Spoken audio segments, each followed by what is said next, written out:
अस्सलाम वालेकुम mother's. Blood born disease यानी कि खून से लगने वाली बीमारियां हैं हमारी आज की वीडियो का टॉपिक। आज की वीडियो में मैं आपको बताऊंगी कि ब्लड बॉर्न डिसीज़ कौन कौन सी होती हैं, इनके क्या क्या सिम्टम्स होते हैं और इनके लिए क्या क्या एहतियातें की जाती हैं और ये किस चीज़ की वजह से लगती हैं। तो आप हमारी वीडियो को स्किप किए बगैर एंड तक देखें, क्योंकि आप एक खातून हैं, आपको इस चीज़ की इन्फॉर्मेशन होनी चाहिए ताकि आप खुद भी इन चीज़ों से बचें और अपनी फैमिली को भी बचा सकें। तो वीडियो को स्टार्ट करते हैं। वीडियो स्टार्ट करने से पहले आप हमारे चैनल मदर डायरी को सब्सक्राइब करें, बेल आइकन को प्रेस करें, वीडियो को लाइक एंड शेयर करें। तो चलिए स्टार्ट करते हैं। सबसे पहले मैं आपको बताऊंगी types of blood born disease. इसकी 3 टाइप्स होती हैं, जिसमें एड्स, हेपेटाइटिस बी और हेपेटाइटिस सी शामिल है। सबसे पहले हम बात करेंगे एड्स पे। एक्वायर्ड इम्यून डेफिशिएंसी सिंड्रोम, जिसे हम आम जुबान में एड्स कहते हैं, ये एक लाइलाज और बहुत ही खतरनाक मर्ज है जो कि एक वायरस HIV की वजह से फैलता है। एड्स तमाम बीमारियों की निस्बत सबसे ज़्यादा खतरनाक होता है और इसका अंजाम सिर्फ और सिर्फ मौत है। ये छूत की बीमारी होती है, यानी कि अगर एक शख्स को एड है तो इससे दूसरे इंसान को भी ये बीमारी लग सकती है। 75 to 85% सिर्फ और सिर्फ जिनसी मिलाप यानी कि सेक्सुअल ट्रांसमिशन की वजह से फैलती है। जिनसी आज़ादी इसका बहुत ही बड़ा सबब है। अब मैं आपको बताती हूँ कि ये एक से दूसरे इंसान को किस तरह से लगती है।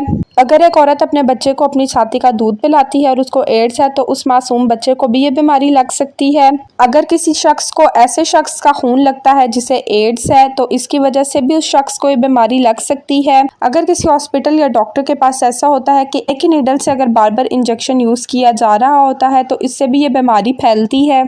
अगर नाई या हजाम एक ही ब्लेड को मुख्तलिफ लोगों पर इस्तेमाल करता है तो उससे भी ये बीमारी फैलती है।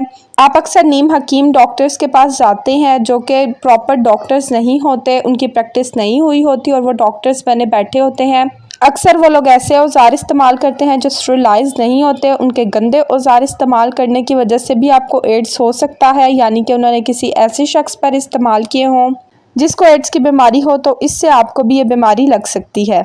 जो लोग बॉडी पर टैटू करवाते हैं उनको भी ये बीमारी हो सकती है। जो ख़वातीन दाइयों के पास जाती हैं उनको भी ये बीमारी लग सकती है। इसके अलावा क्लिनिक पर गंदे औजार टांके लगाने के लिए आलूदा जो औजार इस्तेमाल होते हैं उनकी वजह से भी ये बीमारी फैलती है। अब मैं आपको बताती हूँ कि इसके सिम्टम्स क्या क्या होते हैं, यानी कि इसके अलामात क्या होती हैं। जिस शख्स को एड्स होता है उसको बहुत ज़्यादा बुखार रहता है, उसके वज़न में कमी होती है, उसकी भूख ख़त्म हो जाती है, शदीद नमूनिया और खांसी होती है, दमा हो जाता है, गले की नालियों में उसको रसोली हो जाती है।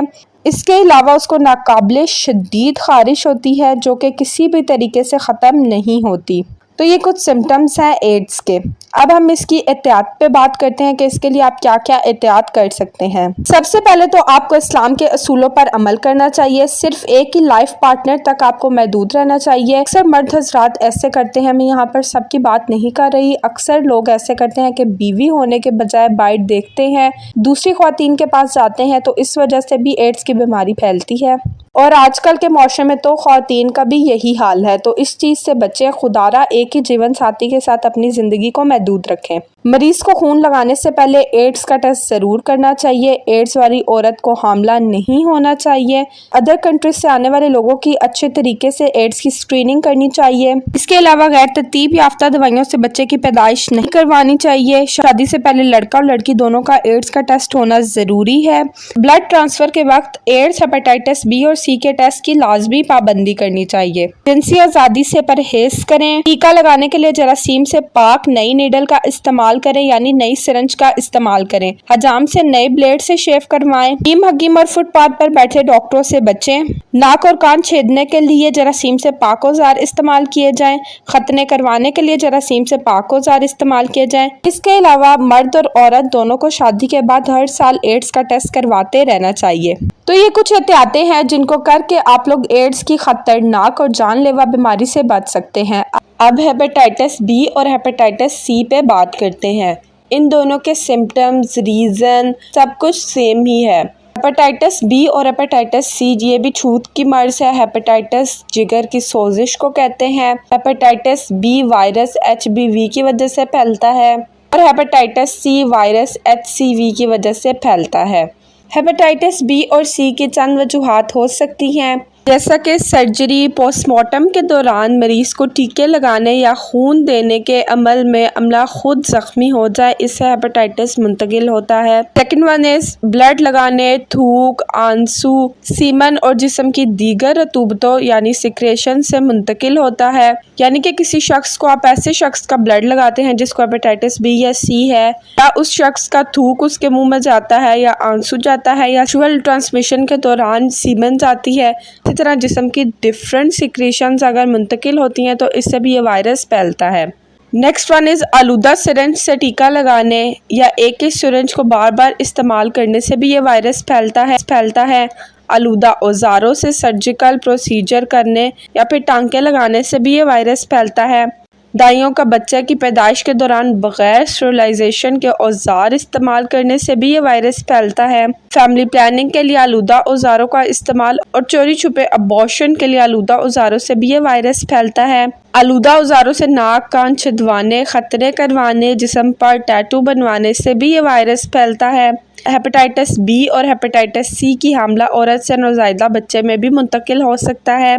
हजाम के आलूदा औजारों ख़ास तौर पर उस्तरे या ब्लेड से भी ये वायरस मुंतकिल होता है। हेपेटाइटिस बी या हेपेटाइटिस सी के मर्द मरीज़ से लड़की औरत लड़के के साथ गैर महफूज जिनसी ताल्लुकात की वजह से भी ये वायरस फैलता है। और अगर मुख्तलिफ लोग अंडर शेव के लिए एक ही औजार बार बार इस्तेमाल करें तो उससे भी ये वायरस फैलता है। अब मैं आपके साथ हेपेटाइटिस बी और सी के साइंस एंड सिम्टम्स शेयर करूंगी। नंबर 1 इज़ थकावट, जिस्म में दर्दें। नंबर 2 इज़ भूख की कमी, हल्का फुल्का बुखार महसूस होना। नंबर 3 इज़ आंखों और जिल्द का पीला होना। नंबर 4 इज़ सर दर्द। नंबर 5 इज़ मतली। नंबर 6 इज़ पीले रंग का पेशाब आना और बहुत गहरा पेशाब आना। अगर ये बहुत ही ज़्यादा कॉम्प्लिकेटेड कंडीशन में हो तो हेपेटाइटिस बी सी के मरीज़ का जिस्म सिकुड़ जाता है, उसके पेट में पानी पड़ जाता है, उससे खून के क्या यानी कि मुंह से खून आता है जो कि खुराक की नाली से आता है। हेपेटाइटिस बी और सी एक्यूट भी हो सकता है और क्रॉनिक भी यानी कि बहुत कम भी और बहुत ज़्यादा ख़तरनाक कंडीशन में भी हो सकता है। बाज़ मरीज़ों में ये बीमारी बहुत ज़्यादा शिद्दत इख्तियार कर लेती है और मरीज़ मौत के मुंह में चला जाता है। बाज़ लोगों में ये खुद ही थोड़े अरसे बाद ठीक हो जाता है, लेकिन अगर ये बहुत ज़्यादा शिद्दत इख्तियार कर जाए तो इसे क्रॉनिक हेपेटाइटिस बी या हेपेटाइटिस सी कहते हैं, जिसकी वजह से जिगर सिकुड़ जाता है, जिगर नाकारा हो जाता है और जिगर का कैंसर भी हो जाता है। अब मैं आपको बताती हूँ कि इसको डायग्नोज यानी कि इसकी इन्वेस्टिगेशन किस तरीके से की जाती है। पहले इब्तदाई तौर पर स्क्रीनिंग की जाती है और HCV करवाया जाता है और HBV भी करवाया जाता है। इब्तदाई टेस्ट पॉजिटिव आने पर मज़ीद टेस्ट ELIS से करवाया जाता है। ELIS से पॉजिटिव आने पर इलाज शुरू करने के लिए PCR टेस्ट करवाया जाता है। पॉजिटिव आने पर हेपेटाइटिस के इलाज के टीके टैबलेट शुरू कर दिए जाते हैं। साथ साथ जिगर का एक्सरे, अल्ट्रासाउंड और ब्लड के दीगर टेस्ट भी करवाए जाते हैं।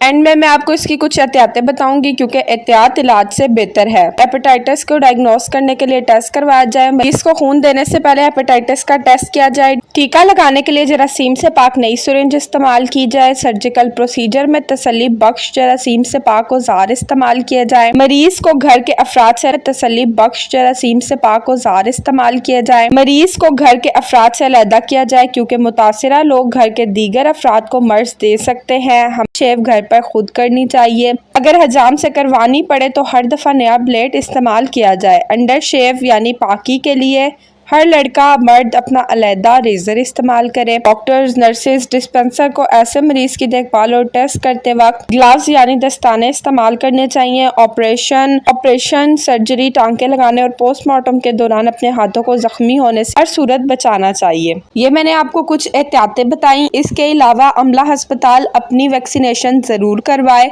और छोटे बच्चों को भी उनकी वैक्सीनेशन का कोर्स मुकम्मल करवाना चाहिए। उनके हेपेटाइटिस बी सी के टीके बचपन में ही लाजमी लगवाने चाहिए क्योंकि ये वैक्सीनेशन बहुत ज़रूरी होती है और इस तरह की बीमारियों से आपके बच्चे को बड़ा होने तक महफूज रखती है।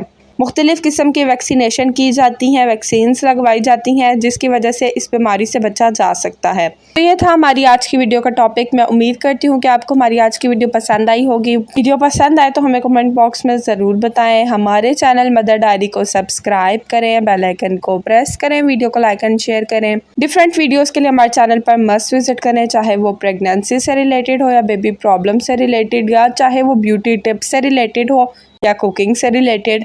हमारा channel all in one channel है। इस पर आपको मिलेगा मदर की हर प्रॉब्लम का सॉल्यूशन। एक लेडी जो घर की लेडी होती है उसकी जितनी प्रॉब्लम्स होती हैं उससे रिलेटेड हर किस्म का सॉल्यूशन हमारे चैनल पर मौजूद है, तो आप जाकर वो भी लाजमी। अपना बहुत बहुत ख्याल रखें, हमें अपनी दुआओं में याद रखें। अल्लाह हाफिज़।